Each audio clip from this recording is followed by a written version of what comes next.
Days 4 and 5 of Chicago Bears training camp are in the books, and Justin Fields is really starting to heat up. What's up, guys? I'm back with the Chicago Bears daily training camp update videos where I'll be giving you guys all the latest news regarding Chicago Bears training camp, what's going on at camp, who's looking good, who's not looking so good, injury updates, all that stuff. So be sure to subscribe if you want all the latest training camp news in your YouTube feed every single day. I do apologize, I did not make a video on Saturday covering Saturday's practice, and I forgot to do that on Sunday too because I got super busy. So this video will be covering both Saturday's practice and today's practice as well, which is Monday. So it's going to be kind of a combination of two different practices and pretty much all the highlights of what happened in those practices. And it's mostly going to be about the Bears quarterbacks, okay? Because I have a lot of news on what the Bears quarterbacks have been looking like recently. And it's been a lot of positive news for the most part. You guys remember last week I was talking about Andy Dalton looking like the better quarterback over Justin Fields in camp. He was making better decisions going down the field. He was a little bit more accurate with the ball. And, overall, he just looked like the more,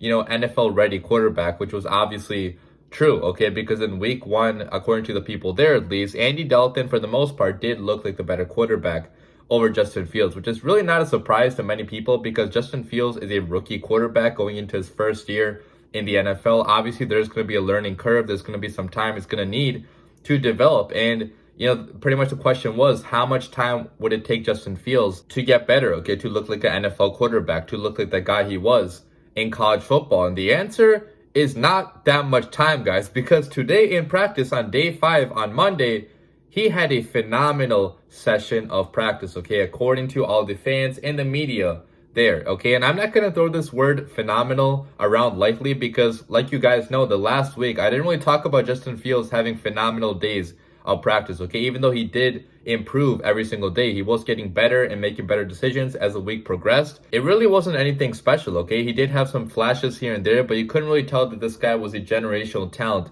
at quarterback just yet because he was still learning. But today, guys, you could definitely tell why Justin Fields has as much hype around him as he does, because all of his traits, all of his abilities were on full display today in practice, okay? His phenomenal arm, his velocity, the way he throws the ball, his arm talent, his speed, his agility, his playmaking ability, his football instincts, all of those were on display today, okay? And I'm going to highlight a bunch of plays that show you exactly why. So one of the best plays that he had today, which I'm sure you guys already saw on the Bears YouTube channel, they actually posted about this. It was like a 2-second clip in the beginning of that video. Justin Fields was running all the way to his left, and there really wasn't much that was open there. It was kind of hard to see who was actually open, but trying to make something out of nothing, Justin Fields goes to his left, does a side arm throw, okay? A crazy side arm throw, kind of like Patrick Mahomes, where it's kind of hard to get that ball off and to get it accurate, but somehow he did so, and he fit the ball into tight coverage to tight end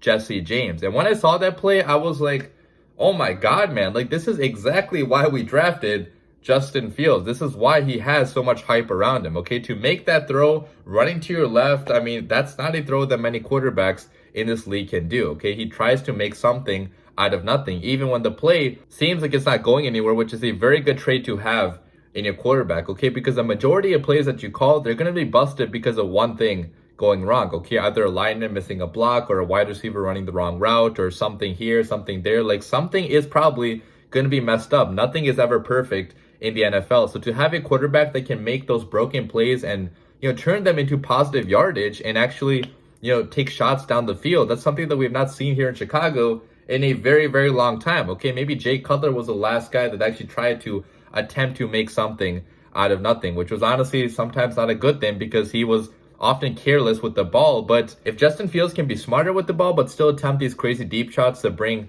life to your offense, that would be the best of both worlds. So hopefully, that's the type of quarterback he's going to develop to be, and he's already showing flashes of being that in training camp so far. So great throw by Justin Fields there. Another really good throw that he had was to Rodney Adams going down the field when he was double covered, okay? So another play where it seemed like nobody was open, but Rodney Adams, when he made his break on the route, Justin Fields threw that ball a little bit before he made his break, which enabled him to get open for like a split second and catch that ball, okay? Another thing that our past quarterbacks really never did, okay? To anticipate that guy, breaking on his route at the exact, area, and to also throw that ball at the exact time where it needed to be thrown with the correct power. I mean, that's kind of hard to do sometimes, right? So that was another very good play by Justin Fields where he made a play that does require a lot of skill. So great throw there by Fields. Another really good throw that he had was going deep to Javon Wims on a 39-yard touchdown pass. Okay, and this was on a broken coverage, so it wasn't really a hard, throw to make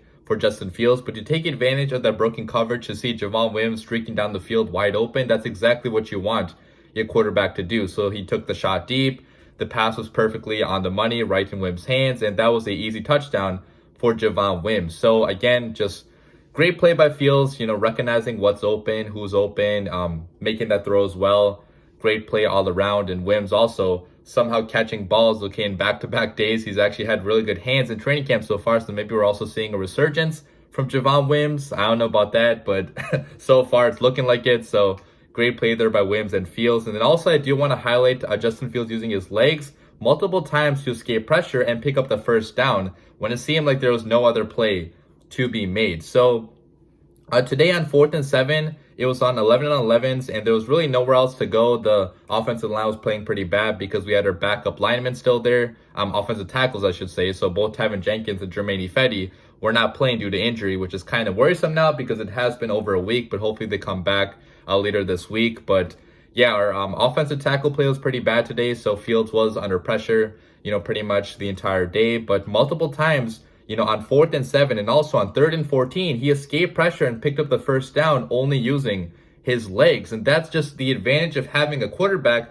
that can run a 4.4 40-yard dash. That type of speed at quarterback is extremely rare, and we're seeing Fields use it in training camp a lot already, which is just so exciting to see if you are a Bears fan, because we've never truly seen a prospect like Justin Fields in our lifetime. Okay, a guy that's as fast as this guy that can still make all the throws in the world that every other quarterback can make. So it's so cool to see him, already putting all that on display for the Bears fans at training camp. So just top to bottom, man, phenomenal day from Justin Fields. He just had a great day of practice and definitely did look like one of the better quarterback prospects in the entire NFL. I also do want to talk about what he did on Saturday, which wasn't as impressive as today on Monday, but he also did look pretty good on Saturday as well. So you can tell that he is getting better, pretty much every day. But on Saturday, he did have some nice passes to Cole Kmet going down the field where he did hit Cole Kmet in stride, put the ball exactly where only he could catch it. And Kmet also ran, after the catch for a decent amount of yardage. So great play there by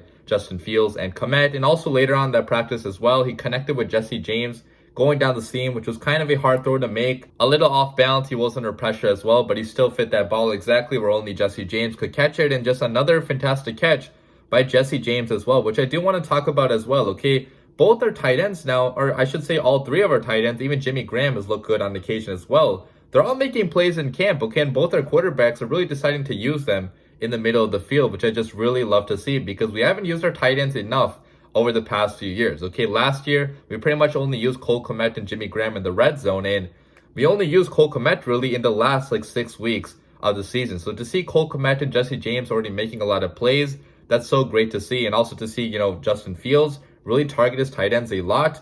That's also something you want to see for the Bears offense. So just a phenomenal day of practice by Justin Fields. Like, he seems to be getting better every single day. And I'm just so excited to see him, show us that potential that he has already. So amazing stuff by Justin Fields. I'm also not going to BS things, guys. So if he was playing bad, I will tell you Justin Fields is playing bad. Like I said earlier last week, okay, first couple days of practice, he did not look so good, but now he definitely is. So I just completely love to see that out of Justin Fields. Talking now about our other quarterback, Andy Dalton, I also have a lot of news about him, how he looked on Saturday and on today's practice as well. And today, guys, he also, just like Justin Fields, looked like a pretty good NFL quarterback, okay? He didn't have the same level of insane throws that Justin Fields had, but he still made some pretty good throws, guys. Like, he still looked like an NFL quarterback, which I know that's only training camp right now, so obviously any quarterback can look good in training camp. It's only practice. I mean, hell, Mitch Trubisky looked great in training camp last year, and we all know how that ended up, so don't take away too much from this. But according to the people there, Dalton did look pretty good on Saturday and on Monday as well. On Saturday, he did have a few more mistakes, so he didn't have the best of the best practice on Saturday. He did have a bad interception going down the field to Deion Bush, where he just didn't really know where he was going with the ball, and Deion Bush came out of nowhere and intercepted that ball. So great play by Bush, but also a bad throw by Dalton. So you definitely don't want to see that. But he did have some very good timing and ball placement in 7-on-7s on Saturday. Okay, delivering the ball pretty fast. Getting it where it needs to be, and just being accurate with the ball for the most part on Saturday. So aside for a few mistakes, he was pretty good on Saturday. But today on Monday, he did have a damn good practice. Okay, at one point he hit on 5 straight passes in a row on 11-on-11 drills. Okay, being very accurate with that ball, knowing where to go with it, knowing the playbook already, having good chemistry with these receivers. Like, these are things that Andy Dalton is already starting to do in practice, and he's looking pretty good for the most part. Okay, today he had a nice throw to A-Rob going down the field, where A-Rob did have to dive for that catch, but it was also placed pretty perfectly by Andy Dalton, okay, to avoid that DB. So only A-Rob could catch that ball. So, I mean, Dalton is already having a very good connection with A-Rob. He's hit A-Rob on multiple occasions now the last few days, so love to see that. He also hit Komet over the middle for a good amount of yards in 11-on-11 drills. So using his tight ends as well, love to see that. And he did also, at the end of practice, hit Damiere Byrd going down the field on a deep route on the sideline. So just another very good deep throw by Andy Dalton, which honestly I am surprised to see to some extent, because last year, guys, his deep accuracy was among the worst in the NFL. So to see him already hit some deep shots now, granted they are in practice, I mean, I love to see that, because I want to see both Bears quarterbacks do good. Okay, if both quarterbacks that we have are good, that would be a great problem to have. Okay, obviously Justin Fields is the future and Andy Dalton is only here for a few years, but I could care less who the quarterback actually is for this year, as long as they're playing good football. Okay, that's all I've wanted to see my entire life as a Bears fan. Okay, just one good quarterback. I do not care who that quarterback actually is, but great to see, both the Bears quarterbacks playing good today. I also want to talk about the Bears defense as well. I'm going to cut this a little bit shorter because the video is getting pretty long, so I talked actually a lot about the Bears quarterbacks. Apologize for that, but the defense also had a lot of good plays today as well. Okay, both Roquan Smith and Ladarius Mack, that's right, the brother of Khalil Mack, who we haven't heard that much about since last year, both of them had big sacks on Andy Dalton in 11-on-11 drills. Okay, and obviously Roquan Smith, we know what he's capable of. He's going to be hopefully an all-pro linebacker next year. We've already seen him rushing the passer, and we know what he can do. So I'm not surprised that Roquan Smith got the sack there. But to see Ladarius Mack also get a sack, I mean, that's a big boost to his confidence right now, because obviously right now he's fighting to get a job on the Bears 53-man roster. I mean, last year he was stashed on the practice squad, and he could be stashed on the practice squad again if he's not good enough to make the 53-man roster, which I don't know if he will be, because he's still a project pretty much at this point, which we don't know that much information about. But to see him start to make some more plays, start to insert himself in training camp, I mean, that's a great thing for him if he wants to be on the Bears roster. Okay, to see our dream of hopefully having both Ladarius and Khalil Mack on the field at the same time, I mean, that would be so cool to see. So hopefully Ladarius Mack continues to make more plays going forward. So great day by those two. We also had Charles Snowden get a sack on 3rd down as well. Okay, if you guys remember Charles Snowden, I made a video about this guy. He was signed in undrafted free agency. He's actually a very good prospect, kind of similar to Leonard Floyd in build and stature, but he wasn't drafted because of injuries in college, and he's already starting to make plays now at Bears training camp. Okay, using his length, his speed, he was able to get a sack, which I do have to point out again that our starting offensive tackles are not playing right now, so it's a lot easier to get sacks if you are the defense, but still, it was a good play by Charles Snowden. So to see our defense, get these plays in training camp, also get some of that same swagger back that they had in 2018. I mean, you saw they also have a turnover bucket now, right? So they have a bucket every time they get a turnover. I guess they dunk the ball in that bucket or something like that. So they're just coming up with these cool games now, and these cool things that we didn't really have in Chicago the last 2 years. Okay, our defense lacked that same swag and energy that we had in 2018, and hopefully it's starting to come back. But yeah, guys, so pretty much wraps up today's video. Leave your questions and comments down below about stuff that happened in days 4 and 5 at camp. Let me know what you guys think about all these stories and about Justin Fields, Andy Dalton. Do you think now that Justin Fields can start week 1? Because it could still be a possibility, but leave your questions down below and comments. As always, bear down.